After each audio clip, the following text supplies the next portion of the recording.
Հավաքվում են մեծ անպայման գալիս է Բրիտանիան այդտեղ այդ հավաքներին են բանը Ստարմերն է գալիս է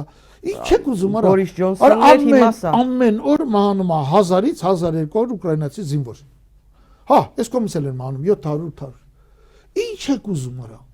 ոնց ասել են պիտի բան անի չէ Բորիս Ջոնսոնը ինչ ասել Ստամբուլում Մեծ Բրիտանիայի նախկին վարչապետը ասեց պետք է կռվի մինչև վերջին ուկրաինացի Խի ինչի Իրանք ասում են մենք զենք կտանք, փող կտանք, այդ մարդը չլինի, ինչ է կանել։ Եթե ամերիկան չլինի, իրանք ոչ մի զենք չեն կարողանում տալ։ Ամերիկայի հետ միասին տված զենքը չի հերիքում որ պաշտպանվեն, բայց դա խնդիրը չի։ Արի հարցնենք Բորիս Ջոնսոն, քո քյարն ի՞նչ է դրանից։ Քո օգուտը որն ախպեր։ Հակառուսականությունը, բայց դա բնավորություն է։ Դա քաղաքականություն չկա։ Մենք հայտնի է որ Բրիտանիան միշտ Ռուսաստանի դեմ է։ Բայց չի։ Ուրեմն նախկին կայսրությունը Ուրեմն ճիշտ են ռուսները, որ ասում են ուզում են ռեսուրսները վեկալ են մեր ձեռից։ Ռուսաստանն է նպատակը մասնատումը։